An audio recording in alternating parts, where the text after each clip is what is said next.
Pemirsa, Assalamualaikum warahmatullahi wabarakatuh. Salam sehat, salam semangat, salam budaya pewayangan. Kembali berjumpa bersama channel Ari Poncowolo. Mari berbagi wawasan seputar pewayangan Jawa. Yang baru bergabung, mohon dukungannya dengan subscribe channel Ari Poncowolo untuk mendapatkan update video-video terbaru yang mengulas kisah-kisah pewayangan Jawa.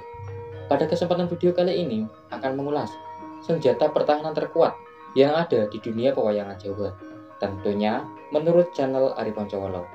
Simak terus, jangan kemana-mana.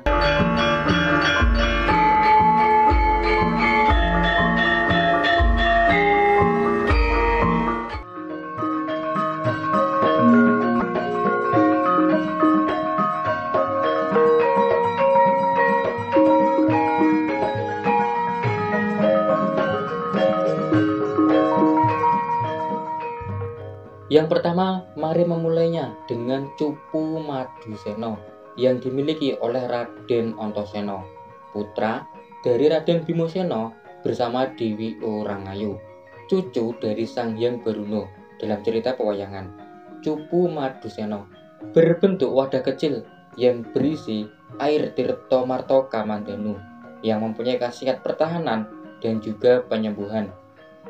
Pusaka Cupu Maduseno juga menjadikan Raden Antasena kebal dari berbagai macam pusaka dan racun. Pusaka ini juga bisa menyembuhkan diri sekaligus menyembuhkan orang lain. Selain itu, Raden Antasena merupakan tokoh yang terlahir sebagai wiji sejati atau tempat berkedudukan dari Sang Hyang Podowenang.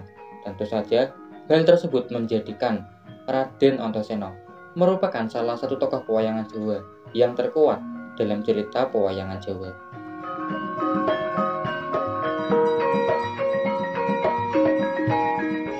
Lanjut yang kedua, ada cincin Mustika Bumi milik Raden Antareja, merupakan putra dari Raden Bimoseno dan Dewi Nagagini.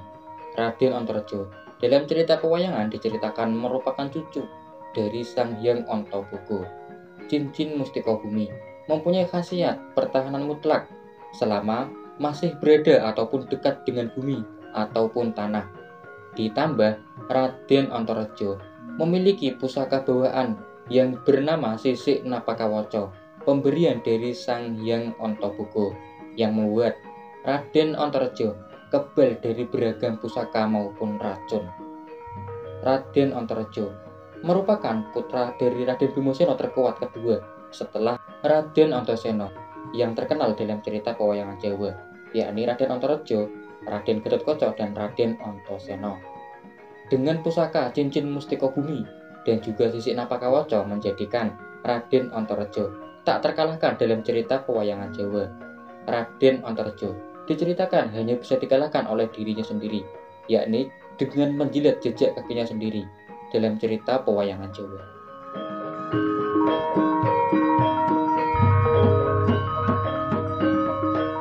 Yang ketiga, ada Cangkok Wijaya Mulya yang dimiliki oleh Raden Sitijo atau Raden Sutejo, putra dari Sang Hyang Wisnu bersama Bathari Pertiwi.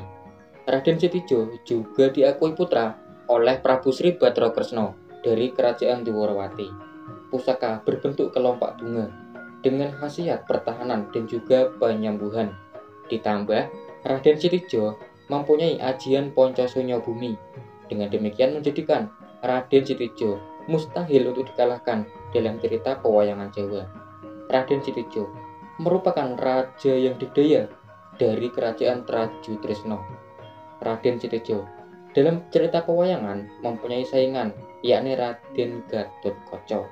Raden Sitijo diceritakan kalah oleh takdirnya, yakni pada perang Gojalisuta, dikalahkan oleh ayahnya sendiri, yakni Prabu Sri Badragresna, yang bersemayam Sang Hyang Wisnu dalam dirinya.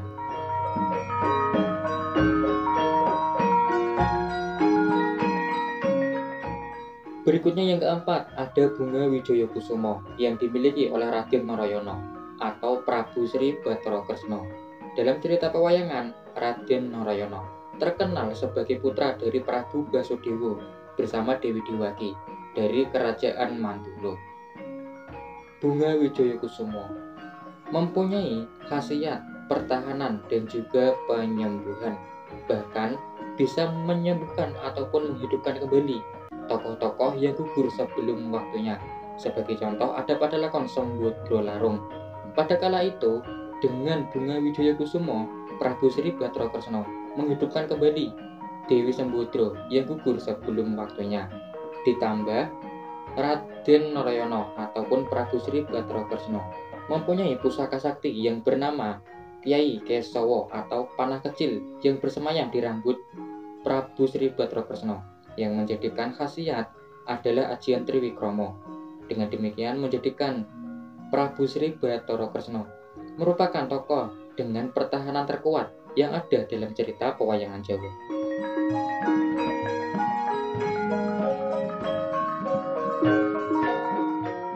Lanjut yang kelima, ada Jamus Kalimosodo yang dimiliki Raden Puntadewa atau Prabu Darmakusumo. Merupakan sulung dari Pandawa, putra Prabu Pandu dan juga Dewi Kunti. Pusaka yang berbentuk kertas putih tanpa tulis dengan khasiat perlindungan dan juga kemuliaan. Selama masih melekat pusaka Jamus Kalimosodo, maka akan mustahil mengalahkan ataupun melukai Raden Puntadewa bersama Pandawa. Ditambah, Prabu Puntadewa mempunyai pusaka yang bernama Kalung Robyong Mustikarawis yang mana bersemayam Dewa Amral di dalamnya, yang menjadikan Raden Puntadewa juga merupakan tokoh dengan pertahanan yang sangat kuat dalam cerita pewayangan Jawa.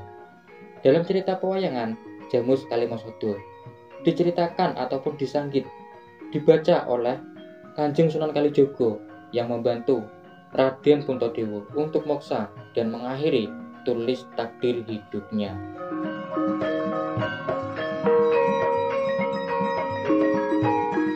Selanjutnya ada baju zirah ataupun jubah Surya Kawaca yang dimiliki oleh Raden Suryatmojo atau Adipati Karnobasusena. Dengan pusaka ini, baju zirah Surya Kawaca menjadikan Adipati Karnobasusena merupakan tokoh pewayangan yang kebal dari begitu banyaknya jenis pusaka dalam cerita pewayangan Jawa. Namun, pusaka ini, baju zirah Surya Kawaca, tepat sebelum perang Bharatayuda Jayabinangun dimulai, diminta oleh Sang Hyang Indra, yang menjadikan pada perang Bharatayuda Jayabinangun, Raden Suryatmojo atau Adipati Karnobasusena sudah tidak kebal dari berbagai macam pusaka.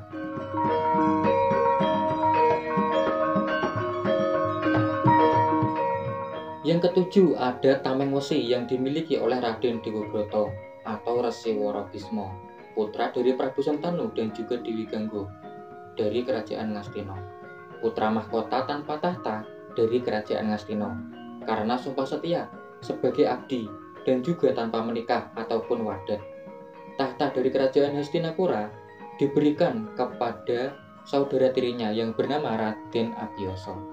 Raden Dewabrata merupakan senopati terkuat dari Kerajaan Hastinapura dengan pusaka Tameng Wesi ini yang menjadikan Raden Dewabrata kebal dari berbagai macam pusaka. Apalagi ditambah Raden Dewabrata mempunyai anugerah dapat menentukan sendiri akhir hayatnya. Dengan demikian, dalam cerita pewayangan mustahil untuk dikalahkan oleh manusia biasa, kecuali Bisma sendiri yang berkehendak akan akhir hayatnya.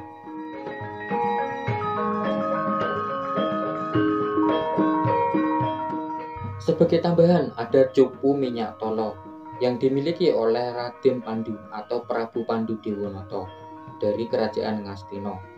Raden Pandu merupakan putra dari Prabu Abiyasa dari Kerajaan Hastinapura.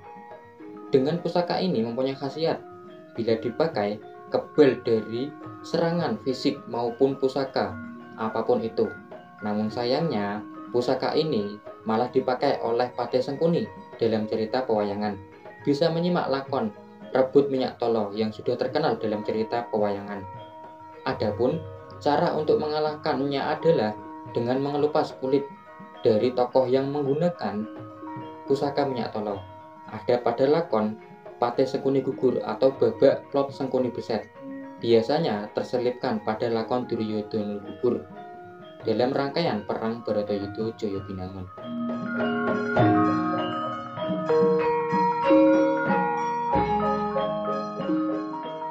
Demikianlah ulasan mengenai pusaka-pusaka terkuat di dunia pewayangan, tentunya menurut versi channel Ari Poncowolo. Karena begitu banyaknya dan beragam sangkit yang berkembang dalam cerita pewayangan. Mohon komentar untuk pertanyaan ataupun menambahkan materi pada video ini. Mohon dukungannya juga dengan subscribe channel Ari Poncowolo. Mari berbagi wawasan seputar pewayangan Jawa. Terima kasih atas waktunya menyimak, semoga ada manfaatnya. Wassalamualaikum warahmatullahi wabarakatuh. Nuwun.